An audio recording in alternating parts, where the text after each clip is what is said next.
ሰላም ጤና ይስጥልን የተከበራችሁና የተወደዳችሁ ተመልካቾቻችን ከብስራት ኤፍኤም የዩቲዩብ ቻናላችን የብስራት ወርልድ ፕሮግራማችን ተጀምሯል። ወቅቱ የዓለም ዋንጫ ነው። አስደናቂ ውጤቶችን እየተመዘገብን ነው እና ውድድሩ ደግሞ ወደ 16 ጥሎ ማለፍ የገቡ ቡድኖች ተለይተው ታውቀውበታል። ከዛሬ ጀምሮ ደግሞ የጥሎ ማለፍ ጨዋታዎቹም ቀጥለው ይደረጋሉ በሌላኛው የዙር መርሃ ግብር ላይ እሱን በስፋት እንመለከታለን። እንግዲህ የዓለም ዋንጫው ሲጀመር ብዙዎችን ካስደነቁ ጉዳዮች መካከል የኬፕ ቨርዴ በመድረኩ መሳተፍ ነበር። ነገር ግን እቅዳቸው ተሳትፎ መመለስ ብቻ እንዳልነበረ እየተመለከትን እንገኛለን። እሱን ጉዳይ በስፋት እናነሳዋለን። ከዚህ አስቀድመን ግን ቀደም ብሎ የተደረገ ጨዋታ ነበር። ምሽት 3 ሰዓት ላይ አውስትራሊያን ከግብጽ ያገናኘ ጨዋታ ነበር።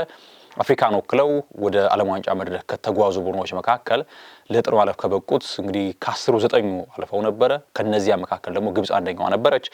ትናንት ከአውስትራሊያ ጋር ጨዋታውን አድርጋለች። ሁለቱ ቡድኖች የሚመጣጠን የሚባል የጥራት ደረጃ ያላቸው ለፉክክር ቅርብ የሆነ ብዙዎች እንግዲህ የፉክክር መንፈስ ያስመለክታሉ ብለው የገመቱት ጨዋታ ነበር። እንደታሰበው ተመጣጣኝ ሜዳ ላይ እንቅስቃሴ የተመለከትንበት ጨዋታ ነበር። ፈሮኖቹ ገና በጊዜ ነበር በአሹር ጎል አስቆጥረው መሪ መሆን የቻሉት። የኋላ ኋላ ሃኒ በራሱ መረብ ላይ ጎል አስቆጠረና ጨዋታቸው 1-1 ተጠናቀቀ። ወደ መለያ ምት ነው ያመሩት። በተጨማሪ ደቂቃም ተጨማሪ ጎሎች ሊቆጠሩ አልቻሉም። በመለያ ምትም ግብጽ 4-2 አሸንፋ ለ16 ጥሎ ማለፍ መግባቷን አረጋግጣለች። ባለፉት ቀናቶች በተለይ ብዙ የአፍሪካ ቡድኖች በምድብ በነበራቸው ጨዋታ ላይ ጥሩ ነገር ስላስመለከቱ እንደው ከዘጠኙ እንግዲህ ወደ አጋማሽ የሚሆኑት ቡድኖች ለቀጣዩ ጥሎ ማለፍ ይበቃሉ የብዙዎች ግምት ነበረ። አፍሪካንም እንግዲህ በኩራት ከፍታ ላይ ያስቀምጣሉ የሚል ሐሳብ ነበረ። ነገር ግን በተለይ እነ ኮት ዲቮር ከዚያም ባለፈ እነ ሴኔጋል እነ ዲአር ኮንጎ የወደቁበት መንገድ ስንመለከት እርግጥ ነው የሴኔጋል መልኩ ሌላ ነው። በራሷ ድክመት ማድረግ እየቻለች ሁሉ ነገር ተጠናቆ ሳለ የኋላ ኋላ በትኩረት ማጣት ነበረ ሽንፈት የገጠማት በቤልጂየም። ነገር ግን የኮት ዲቮር የነ ዲአር ኮንጎን ሽንፈት ስንመለከት በደንብ ተፋልመው ራሳቸውን በደንብ ለዓለም ገልጠው እንደነበረ ይታወሳል። ግብጽ ደግሞ ሞሮኮን በመከተል ሁለተኛዋ አፍሪካን ወክላ በመድረኩ ከሚገኙ የአፍሪካ ሀገራት መካከል 16 ጥሎ ማለፍ መብቃት የቻለች ሀገር መሆን ቻለች። እንግዲህ ሆሳም ሐሰን ቡድኑ ወደ አፍሪካ ዋንጫ ይዞ ሲመጣ ከዚህ ቀደም በነበረው የግብጽን ስብስብ ስናስብ በጥሩ መንገድ ኳስን የሚጫወት ተደጋጋሚ ድሎችን የሚፈጥር ቡድን ነበረ። ነገር ግን በሞሮኮ የአፍሪካ ዋንጫ ላይ ቡድኑ በጣም መከላከል ላይ ትኩረት ያደረገ በመልሶ ማጥቃት የሚጫወት አይነት ቡድን ሆኖ አሰልች እግር ኳስን የሚከተል ቡድን ነበረ። ዘንድሮ ግን በዓለም ዋንጫው ላይ ከአፍሪካ ዋንጫው በተሻለ ነው ፐርፎርም ያደርጉ የሚገኙት።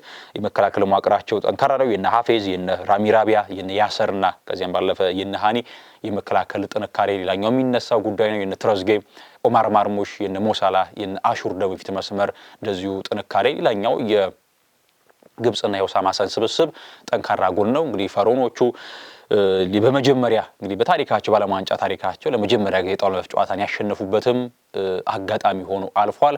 እንግዲህ ብዙ የአፍሪካ ቡድኖች ዘንድሮ በመሳተፋቸው የመጀመሪያቸው ተሳትፎ የሆነ ለጥሎ ማለፍ መብቃታቸው የመጀመሪያቸው የጥሎ ማለፍ መድረሳቸው የሆነ አሁን ደግሞ ግብጽ ሌላ ታሪክን ሰርታለች። በመጀመሪያ የጥሎ ማለፍ ድል ያደረገችበት ሆኗል። እንግዲህ ግብጽና እግር ኳስ በጣም የተቆራኙ ናቸው። እንግዲህ ገና የመጀመሪያውን እንኳን የዓለም ዋንጫ ለመሳተፍ እድል ነበራት በነገራችን ላይ። ነገር ግን በጊዜው መርከቧ አምልጧት መሳተፍ እንዳልቻለች ታሪክ ያወሳልና ግብጽ ምን ያክል እግር ኳስ በጣም ጥንታዊ እንደሆነና ቀደም ካለው ዘመን ጀምሮ ለእግር ኳስ ቅርብ እንደሆነች ማሳያ ነው። እንግዲህ በአፍሪካም ደጋግማ ዋንጫዎች በማሳካት ቀዳሚ ነች። ምናልባት አሁን ባለፉት ዓመታቶች ያ የቀደመ ጥራቷ አይነሳም አይደለ። እንግዲህ ግብጽን ስናስብ በአፍሪካ እንግዲህ ከዚህ ከ10 እና 15 ዓመታት በፊት ግብጽ የአፍሪካው ድንቁ ቡድን ነበረ በስኬቱም በሜዳ ላይ ጥራቱም። ነገር ግን አሁን ላይ እንግዲህ እንደነ ሞሮኮ የመሳሰሉ ቡድኖች ከእርሷ ተሽለው ተገኝቷል በጥራትም በስብስብም በብዙ መልኩና ግብጽ ያን የቀደመ የጥንካሬ ኃይሏን እንዴት አመጣለች የሚለው ይጠበቃል። ነገር ግን አሁን ላይ ከሞሮኮ በመከተል አፍሪካን ወክላ ለቀጣዩ ዙር ማለፍ የቻለች ሀገር ሆናለች። ሌላኛው መርሃ ግብር አርጀንቲናን ከኬፕ ቨርዲ ያገናኘ ጨዋታ ነበር። ይሄ እንግዲህ በከፍታ የተቀመጠ የወቅቱ ቁጥር 1 ብሔራዊ ቡድንን ከዚያም ባለፈ 1 ሚሊዮን እንኳን ህዝብ የማይሞላ እንግዲህ ህዝብ ያላትን ኬፕ ቨርዲ ያገናኘው ጨዋታ የዳዊትና የጎልያድ አይነት ፍልሚያ በሚል በርካቶች ያወሩለት ጨዋታ ነበር። እኩለ ሌሊት ላይ የነበረ ጨዋታ የተደረገው 7 ሰዓት ላይ የተከናወነ ጨዋታ ነው። ሚያሚ ላይ አርጀንቲና ከኬፕ ቨርዴ በብዙ መልኩ ብዙዎች ቅድመ ግምት ሊሰጡ የሚችሉት ለአርጀንቲና ነው። ባላት የስብስብ ጥራት ባላቸው ልምድ ሻምፒዮን ሆነው ነው ወደዚህ ውድድር የመጡት። ኬፕ ቨርዴ እንግዲህ እንዳነሳሁት 1 ሚሊዮን እንኳን የሚሞላ ህዝብ የላትም። ግማሽ ሚሊዮን ህዝብ ነው በዚህ ደሴት ውስጥ የሚኖረው።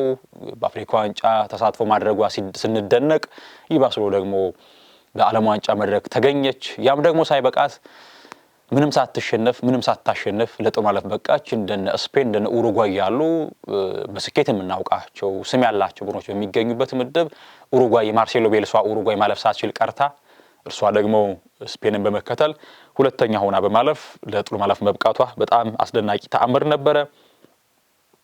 በብዙ መልኩ ከስፔን ጋር በነበረው ጨዋታ እንግዲህ ቮዚኒያ የነበረው ድንቅ ብቃትን ተከትሎ በማህበራዊ ስር ገጽ ላይ ትልቅ መነጋገሪያ ሆነ። እንዲያውም ዓለም ላይ ካሉ ግብ ጠባቂዎች መካከል በርካታ ተከታዮችን ያፈራ ግብ ጠባቂ ሆኗልና ይሄ በጣም የሚደንቅ ነውና ትናንት ከአርጀንቲና ጋር የነበረው መርሃ ግብር መጠበቁ ነበረው። ምክንያቱም ኬፕ ቨርዲ አንዳች የተለየ ነገር በጨዋታው ታስመለክት ይሆን የሚል መጠበቅ ነበር። ምክንያቱም ከኡሩጓይና ከስፔን ጋር በነበረው ጨዋታ ላይ በጣም በጥብቅ መከላከል ዲሲፕሊንድ በሆነ የመከላከል መዋቅር ያገኙትን ድሎች ለመጠቀም በመወከር አቅማቸው ሲያስመለክቱን ነበርና ምን ያሳዩናል የሚለው ትናንት ይጠበቅ ነበረ። አርጀንቲና በተለይ ሮሜሮና የሊሳንድሮ ማርቲኔዝ ጥምረት አሁን ላይ ሁለቱ ጤነኛ ከሆኑ ሚነካ ጥምረት እንዳልሆነ እንግዲህ እንደዚሁም ሜዲና በግራ ፉልባክ ላይ ሞሊና እንደዚሁ ቀይ ፉልባክ ላይ ነበር መጠቀም የቻሉት። ከዚያም ባለፈ ደግሞ በጣም ጠጣር አማካይ ክፍል ነው የሚጠቀሙት። የበለጠ ክሬቲቭ አማካዮችን አይጠቀሙም አርጀንቲናዎች። የኤንዞ ፈርናንዴዝ፣ አሌክስ ማካሊስተር፣ ሮድሪጎ ዲ ፓውል እነዚህም ሶስቱም የበለጠ ሚዛን የሚጠብቁ ከዚያም ባለፈ ከኳስ ጋር የተለየ እንግዲህ ፊት መስመር ጥራት የሌላቸው ተጫዋቾች ናቸው። ከዚያም ባለፈ ፊት መስመሩ የና አልማዳ ላውታሮ ማርቲኔዝ እና ሉዊስ ሜሲ ነበረ ስካሎኒ መጠቀም የቻሉት። ሜሲ እንደሚታወቀው ከጆርዳን ጋር በነበረው የሶስተኛ የምድብ ጨዋታ ላይ እረፍት ሰጥቶት ነበርና የበለጠ ፊዚካሊ ፊት ሆኖ ነው ወደዚህ ጨዋታ ላይ መምጣት የቻለው። ምክንያቱም የምድብ ጨዋታዎች ከመጀመራቸው አስቀድሞ የጤነቱ ጉዳይ ጥያቄ ይፈጠርበት ስለነበረ እንግዲህ ትናንት በነበረው የጨዋታ መርሃ ግብር ላይ እንግዲህ ዳኛው ፊሽካ ከተሰማ ጀምሮ በጣም ግለቱ ከፍ ያለ ጨዋታ ነበረ። አርጀንቲና ግልጽ ነው በጣም አግሬሲቭ የሚባል ቡድን ነው። ከኳስ ጋርም ከኳስ ውጭም በጣም አግሬሲቭ ናቸው። ከዚያም የአርጀንቲና ሪያክሽን ነው ራሳቸው ኬፕ ቨርዲ ሲያሳዩ የነበሩትና እንዴት ባለ መንገድ በህብረት ሲከላከሉ በጣም ፕሬሲንጋቸው በጣም አስደናቂ ነበር። ነገር ግን ቅድሚያ ሊዮኔል አንድሬስ ሜሲ ጎል አስቆጠረና አልቢሴሊስቲዎቹ መሪ መሆን ቻሉ። እቺ ጎል ስትቆጠር ታዲያ የተከላካይ መስመር ተጫዋቹ ሊሳንድሮ ማርቲኔዝ በጣም ድንቅ የሚባል ፓስ ነው ማድረግ የቻለው። እናም ሊዮኔል አንድሬስ ሜሲ በጥሩ መንገድ ኮንትሮል አድርጎ በጣም ግሩም ጎል ማስቆጠር ቻለ። እናም ለአርጀንቲና የበለጠ በራስ መተማመንን የሚሰጥ ነገር ግን ለኬፕ ቨርዲ ምናልባት ቀድሞ ጎል መቆጠሩ የመከላከል መዋቅሯን አፍርሳ ለማጥቃት ስትሞክር በድጋሚ ጎል እንዳይቆጠርባት የሚል ስጋት ነበረ። ነገር ግን በፍጹም ጎል ተቆጥሮባቸው የመስጋትም የመጨነቅም ስሜት አልተመለከትንባቸውም። በኬፕ ቨርዲ በኩል ጎል ለማስቆጠር ጥረቶችን ያደርጉ ነበር። እርግጥ ነው ኢላማውን የጠበቀ ሙከራ ለማድረግ በመጀመሪያው አጋማሽ በጣም ሲቸገሩ ነበረ። ይበልጥ በአርጀንቲና በኩል ሌሎች ተጨማሪ ድሎችን ለመፍጠር ሲሞክሩ ነበረ። ነገር ግን የመጀመሪያው አጋማሽ በዚህ ውጤት ነው መጠናቀቅ የቻለው። በአርጀንቲና 1-0 መሪነት ተጠናቀቀ። ከረፍት መልስ ታዲያ እንግዲህ በቡፒስታ የሚመሩት ኬፕ ቨርዲዎች የተወሰነ የጨዋታ ቅርጽ ለውጥ አድርገው ወደ ሜዳ መግባት ቻሉ። የተወሰነ ወደፊት ቀረብ ብለው ድሎችን ለመፍጠር ሞከሩ። ምክንያቱም ጎል ተቆጥሮባቸዋል። ስለዚህ ጎል ማስቆጠር ካልቻሉ በጨዋታው ላይ መቆየት አይችሉም። ስለዚህ ወደፊት ጠጋ ብለው መጫወትን መረጡ እና ድሎችን ለመፍጠር ይሞክሩ ነበረ። ከዚያም ዱዋርቴ ነው ጎል ማስቆጠር የቻለው። በጥሩ መንገድ ፓስ የተደረገለትን ኳስ እንግዲህ ሊሳንድሮ ማርቲኔዝ ለመከላከል ታክል ሲሞክር በእርሱ እንግዲህ በለውጬ ኳሱ አልፎ ኳስና መረብ ተዋሃደች። ይሄ ትርጉሙ በጣም ብዙ ነው ለኬፕ ቨርዲ። አርጀንቲና ላይ ጎል ማስቆጠር ማለት እንግዲህ አርጀንቲና መግጠም በራሱ ክብር ሆኖ ሳለ ከዚያ ደግሞ ዘሎ አርጀንቲና ላይ ጎል ማስቆጠር እጅግ እንግዲህ በእግር ኳስ ከማይረሱ አስደናቂ አጋጣሚዎች አንዱን መከሰት ቻሉ። በስቴዲየም ዙሪያ የነበሩ የኬፕ ቨርዲ ደጋፊዎች በደስታ ጮቤ ሲረግጡ ነበረ። ያቻነት ጎል ማስቆጠር ማለት መገዳደር ማለት ምን ማለት እንደሆነ ያውቁታል። ምክንያቱም በእግር ኳስ እንግዲህ ካርታ ስሟ የማይታወቀው ኬፕ ቨርዲ ራሷን በከፍታ የምታሳይበት ኬፕ ቨርዲ ማለት የሚለውን ትርጉም ለዓለም ሕዝብ የምታሳይበት አጋጣሚ ነበርና ደስታቸው ይደንቅ ነበረ። እናም 1-1 ሆነው ጨዋታው መዝለቅ ቻለ። ከዚያ በኋላ እንግዲህ አርጀንቲናዎች ጎል ለማስቆጠር ተደጋጋሚ ድሎችን ይፈጥሩ ነበረ። ከቅጣት ምት ሊዮኔል አንድሬስ ሜሲ ድሎችን ይፈጥር ነበረ። ከዚያም ባለፈ በተለይ አንድ አጋጣሚ ላይ በጥሩ መልኩ ከላውታሮ ማርቲኔዝ ጋር በሊንክ አፕ ተጫውተው በቀኝ እግሩ ወደ ጎል የላካት ኳስ በጥሩ መንገድ ቮዚኒያ ያዳነበት አጋጣሚ ላኛው የሚነሳው አጋጣሚ ነበር። ኤንዞ ፈርናንዴዝ በጥሩ መንገድ የሞከረው ኳስ የሚወሳው ላኛው አጋጣሚ ነበረ። ምናልባት የተለየ ጥራት ያለው ድል ለመሞከር ሲቸገሩ ነበር የኬፕ ቨርዲዎች። ነገር ግን ሜዳ ላይ መቆየት ቻሉ። እናም በሚያስደንቅ መንገድ መደበኛው 90 ደቂቃ በ1-1 አቻ የተጠናቀቀ። ይሄ በእግር ኳስ ዓለም በታሪክ ከታዩ በክለብም በናሽናል ቲም ከታዩ የታሪክ መዝገብ ላይ በትልቁ እንግዲህ በወርቃማ ብዕር ከሚጻፉ ታሪኮች መካከል ትልቁን መጻፍ ቻሉ። በ90 ደቂቃ በዓለም ሻምፒዮኑ አርጀንቲና ሳይሸነፉ ወደ ኤክስትራ ታይም መግባት የቻሉበት አጋጣሚ ተፈጠረ። የሚደንቀው በ90 ደቂቃ በነበረ ቆይታ ምንም ሽንፈት አልገጠማቸውም ኬፕ ቨርዴዎች። በምድብ 3ቱም ጨዋታ አቻን ያጠናቀቁት፣ አሁንም 90 ደቂቃውን አቻ አጠናቀቁ። ይሄ ለአንዲት ትንሽ ደሴት በጣም ከቃል በላይ የሆነ ትልቅ ድል ነው። ወደ ኤክስትራ ታይም ነው ጨዋታው ያመራው። በተጨማሪ ደቂቃ ደግሞ የበለጠ እንግዲህ ባላቸው ልምድና ባላቸው ጥራት ምክንያት ለአርጀንቲና ብዙዎች ድልን ይሰጣሉ። ኬፕ ቨርዴ ግን እንዲህ በቀላሉ እጅ የምትሰጥ ቡድን አልነበረችም። በተጨማሪ ደቂቃ ላይ ገና በጊዜ ነበረ ሊሳንድሮ ማርቲኔዝ በጥሩ መንገድ ጎል አስቆጥሮ 3-2 መሆን ቻለ። ጨዋታው አልቢሴሪስቲዎቹ መሪ መሆን ቻሉ። ይሄ ቅስም የሚሰብር ነበር። ምክንያቱም ለኬፕ ቨርዴ ኤክስትራ ታይም ተጨምሮ ገና በጊዜ ጎል ነበር የተቆጠረባቸው። ነገር ግን ጎል ተቆጠረብን ብለው በሐዘን አንገት መድፋት አሊያም ደግሞ ተስፋ መቁረጥ አልነበረም። ተጨማሪ እንዴት ባለ መንገድ ከዚህ የውጤት ማጣት እንውጣ ብለው ነበር ይሞክሩ የነበረው። እናም የተጫዋች ለውጦችን አድርገው ነበረ በጣም በሚደንቅ መልኩ። ምናልባት በዚህ ዓለም ዋንጫ መድረክ ላይ ከታዩ በጣም ግሩም ጎሎች መካከል አንዱ የሆነውን ሴድኒ ጎል አስቆጠረና አቻ ማድረግ ቻለ። ይሄ በርካቶች የማይጠብቁት ይሆናል ብለው የማይገመት አይነት አጋጣሚ ነበረ። 2 አቻ፣ ኬፕ ቨርዴ 2 አርጀንቲና 2። ኤክስትራ ታይሙ ሊጠናቀቅ ደቂቃዎች ብቻ ነው የቀሩት። ወደ መለያ ምት ለማምራት እጅግ ተቃረቡ። እናም ይሄ በጣም ካሜሮ በላይ ነበረ በእግር ኳስ ከታዩ ድንቅ ምሽቶች መካከል አንደኛው ነበረ። እናም ጎሉን ካስቆጠረ በኋላ ከሜዳ እንግዲህ ከፒቹ ወጥቶ ነበረ ወደ ደጋፊዎች ጋር በመሄድ ከፍቅር አጋሩ ጋር ነበረ ደስታውን የገለጸው። ምክንያቱም ለዚህ እግር ኳስ ከፍታው እዚህ ለመድረሱ የፍቅር አጋሩ ያንዳች ያበረከተችለት አቅም ይኖራል እና ወደ እሷ ሄዶ ነበረ በሐዘን እንግዲህ እንባ እየተናነቀው እርሷን አቅፎ ነበረ ደስታውን ሲገልጽ የነበረ። የኋላ ኋላ ስቲዋርዶች ናቸው ከዚያ ከደጋፊ መመልከቻ ስፍራ ወርዶ ወደ ሜዳ እንዲመለስ ያደረጉት። እናም በጣም ግሩም ጎል አስቆጥሮ ትንሹ ሀገር ያልተገመተችው አንደርዶጓ ኬፕ ቨርዴ አርጀንቲና ላይ ያቻነት ጎል በተጨማሪ ደቂቃ ላይ ማስቆጠር ቻለች። አርጀንቲና 2 ኬፕ ቨርዴ 2 ሆኖ ጨዋታው መዝለቅ ቻለ። ብዙዎች ወደ መለያ የምታመርተው እጣቸውን ይሞክራሉ፣ ድላቸውን እንዴት ባለ መንገድ ይወስናሉ የሚለውን ሲጠብቁ ግን የኋላ ኋላ ለኬፕ ቨርዴ መልካም ነገር አልገጠመም። ከማዘመት የተሻገረውን ኳስ ክርስቲያን ሮሜሮ በግንባር አስቆጥሮ አርጀንቲና 3ኛ ጎል ማስቆጠር ቻለች። ይህች ጎል ስትቆጠር አንዳንዶች በሜሲ አሲስቱ ተቆጥሯል፣ አንዳንዶች ደግሞ ልክ ሮሜሮ በግንባር ኳሱን ሲገጨው የኬፕ ቨርዴው ተከላካይ በእጁ ነክቶት ነበርና ኦን ጎል በሚል እንደዚሁም ያሰፈሩም አንዳንድ ሚዲያዎችንም ስመለከት ነበረ። አርጀንቲና እንግዲህ 3ኛ ጎል አስቆጥራ 3ኛ ጎል ከተቆጠረ በኋላም የቀሩት በጣም ጥቂት ደቂቃዎች ነበሩ። ነገር ግን በነዛ ደቂቃዎች አርጀንቲና ጨዋታውን ማኔጅ ማድረግ አልቻለችም ነበረ። ኬፕ ቨርዴ እድል ለመፍጠር በጣም ይሞክሩ ነበረ። የኋላ ኋላ ግን የዳዊትና የጎልያድ ፍልሚያ እንግዲህ ጎልያድ አሸናፊ ሆኖ በከፍታ የተቀመጠችው አርጀንቲና ዲፌንዲንግ ሻምፒዮኗ ባለድል ሆና ኬፕ ቨርዴ ጨዋታውን ተሸንፋ እጅግ አስደናቂው በታሪክ የማይረሳው ትልቁ ጨዋታ በአርጀንቲና አሸናፊነት ተጠናቋል። ነገር ግን በዓለም ሚዲያዎች ላይ የሚነገረው የሚወራው የአርጀንቲና ማሸነፍ አይደለም፣ የኬፕ ቨርዴ መፎካከር ነው። አንዳንድ ጊዜ አንዳንድ ሽንፈቶች ሽንፈት የሚለው ቃል አይገልጻቸውም። የክብር ሽንፈት መሸነፍ ክብር የሚሆንበት አጋጣሚ አለ። አንዳንድ ጊዜ ለኬፕ ቨርዴ ትልቅ ክብር ነው። ምክንያቱም የዓለም ሻምፒዮናን ተገዳድራ ነው እዚህ የደረሰችው። 1 ሚሊዮን ሕዝብ እንኳን የማይሞላባት ሀገር በአፍሪካ ዋንጫ የመጀመሪያ ተሳትፏ እንግዲህ በእግር ኳስ ታሪክ ከምርጦች አንዱ ሜሲ የያዘውን አርጀንቲና ገጥማ ነው። ያውም ደግሞ ተጨማሪ ደቂቃ ድረስ ተፋልማ፣ ያውም ደግሞ ሁልጊዜ እየተመራች እኩል ሆና በዚህ የክብር ሽንፈት ተሸንፋ ለዓለም እግር ኳስ ትልቅ እንግዲህ ተዝናኖትን ፈጥራ ነው የተጠናቀቀው ጨዋታው። በጨዋታው ወቅት ጨዋታውን ያስተላልፍ የነበረው ኮሜንታተር አንድ ሀሳብ ተናገረ። ቴንኪዩ ኬፕ ቨርዴ፣ እናመሰግናለን ኬፕ ቨርዴ በእግር ኳስ ይህን ስላሳየሽን ሲል አመሰገነ። ይሄ ለአፍሪካ ብቻ አይደለም ለዓለም እግር ኳስ ትልቅ ምሳሌ የምትሆን ሀገር ነች ሲሉ በርካቶች አወደሷት። እንግዲህ ቲዮሪ ዳንኤል ኦንሪ ከዚያም ባለፈ ዝላታን ኢብራሂሞቪች በትንታኔ ይሰሩ ነበረ። እንግዲህ ፎክስ ስፖርት ላይ በትንታኔ ይሰራሉና እንግዲህ ካቦ ቨርዴ ያለ ቲዮሪ ዳንኤል ኦንሪ እንደም በፖርቹጊዝ ነበረ ሲናገር የነበረውና ይሄ ትልቅ ክብር ነው፣ ትልቅ አስደናቂ ገድል ነው ሲል ሐሳቡን ሰጠ።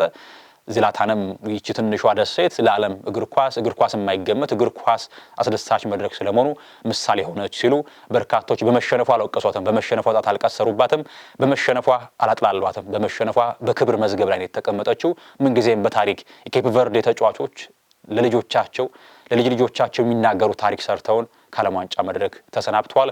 የክብር ሽንፈት ተቀብለው ጨዋታው ተጠናቋል። አርጀንቲና በመጨረሻም ድል አድርጋ በቀጣይ ከግብጽ ብሔራዊ ቡድን ጋር የጥሎ ማለፍ ጨዋታዋን የምታደርግ ነው የሚሆነው። እናም ትናንት አስደናቂ መርሃ ግብርን ተመልክተን አልፏል። እንግዲህ ሜሲ 12 ያክል በኖክአውት ጨዋታዎች ላይ በዓለም ዋንጫ የጎል ተሳትፎ ማድረግ የመጀመሪያው ተጫዋች ሆኗል። ከዚያም በኋላ 30 የዓለም ዋንጫ እንግዲህ ጨዋታዎችን በዚሁ በተሳትፎ ማድረግ የቻለበት አጋጣሚ ከዚያም ደግሞ የውድድር ዓመቱ 7ኛ ጎሉ ነው። እናም ሊዮኔል አንድሬስ ሜሲ እድሜው እንኳን እዚህ ደረጃ ላይ ቢደርስ በጥሩ መንገድ የዓለም ዋንጫ ቱርናመንቱን ያሳለፈ እንዳለ ማሳያ ነው። በቀጣይ አርጀንቲና ከግብጽ በ16 ጥሎ ማለፍ ጨዋታቸውን የሚከውኑ ነው የሚሆነው። ሌላኛውን ጨዋታ ደግሞ ሌላኛውን የላቲን አሜሪካ ሀገር ኮሎምቢያን ከጋና ያገናኘው ጨዋታ ነበረ። በኔስትሮ ሎሬንዞ የምትመራው ኮሎምቢያ በጣም ግሩም የሚባል ቡድን ነው ዘንድሮ። እንደውም ላቲን ወክለው ወደዚህ መድረክ ከመጡ ቡድኖች ከአርጀንቲና በመቀጠል ጥሩ ቡድን ኮሎምቢያ ነው ብዬ አስባለሁ። እንዲያውም ከአርጀንቲና በተሻለ ፐርፎርም የሚያደርግ ቡድን ነው ኮሎምቢያ።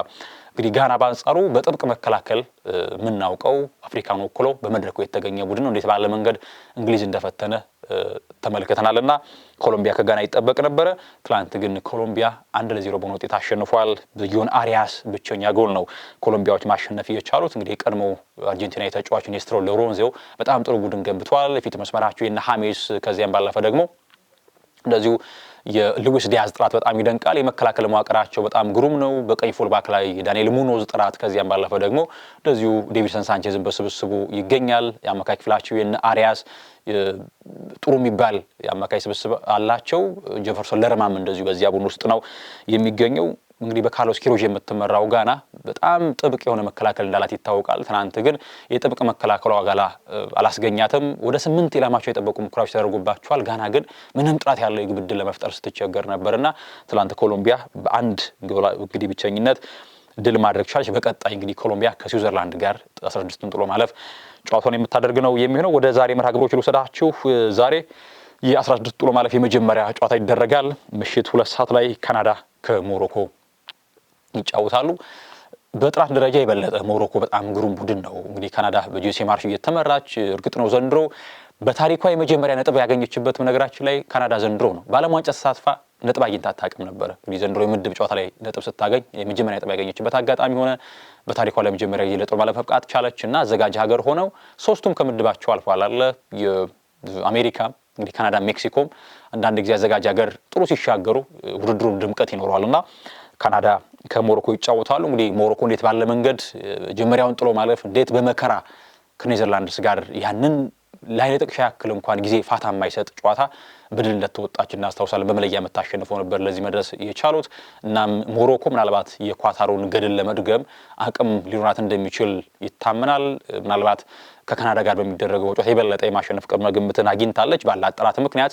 እናም በጊዜ የሚደረገው ጨዋታ 2 ሰዓት ላይ ይከናወናል። እንግዲህ አፍሪካ ከምትኮራባቸው ቡድኖች መካከል ሞሮኮ ቀዳሚያ ቡድን ናት። ስትፈልግ መከላከል ስትፈልግ ማጥቃትን የተካነች አይነት ቡድን ነች። ዛሬም የበለጠ ካናዳ የማሸነፍ ቅድመ ግምት አግኝታለች። ምናልባት አልፎንሶ ዴቪስ ባለፈው ጨዋታ ላይ ለመጀመሪያ ጊዜ ተቀይሮ ገብቶ ተጫውቶ ነበር። ምናልባት በቋሚነት ሊሰለፍ እንደሚችል አልፎንሶ ዴቪስ ይጠበቃል። ምናልባት በሞሮኮ በኩል አንዳንድ ለውጦችን መለከት እንችላለን በአፈራረቅ ሂደት ውስጥ ላይ እና ሞሮኮ ካናዳ 2 ሰዓት ላይ ይጫወታሉ። ሌላኛው ፓራጓይ ከፈረንሳይ ለሊት 6 ሰዓት ላይ የሚከናወን ጨዋታ አለ። እንግዲህ ፓራጓይ እንደዚሁ ካስደነቁን መካከል አንደኛው ሆነች። በጥብቅ መከላከል ጀርመንን ድል ነስታ ለዚህ ጥሎ ማለፍ በቅታለች። ፈረንሳይ እስካሁን በተመለከተነው የውድድሩ ምርጡ ቡድን ፈረንሳይ ነው። ይሄ ግልጽ እና የማያሻማ ጉዳይ ይመስለኛል።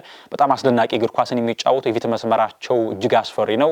ምናልባት በወቅቱ ዓለማችን ላይ ከሚገኙ ምርጥ ተጫዋቾች መካከል በስብስቡ ያካተተች ቡድን ነች ፈረንሳይ። የነ ማይክል ኦሊሴ፣ የነ ኪሊያን ምባፔ፣ ኦስማን ዴምቤሌ፣ የነ ባርኮላ፣ የነ ዴዝሪ ዱዌ የፊት መስመር ልህቀት ምናልባት ተጋጣሚ ቡድን የሚያሸብር አይነት ቡድን ነው። ኪሊያን ምባፔ በጣም በተለየ ጥራት ነው ዘንድሮ በዓለም ዋንጫ የመጣው። እንግዲህ አሰልጣኞች ዲዲዬ ዴሾ ሳይቀር በክብር ሲቀበለው ነበር ተቀይሮ ሲወጣ ባለፈው በነበረው የጨዋታ መርሃ ግብር ላይ ከፓራጓይ ጋር ጨዋታቸውን ያደርጋሉ። እኩል 6 ሰዓት ላይ የሚከናወን የጨዋታ መርሃ ግብር ነው።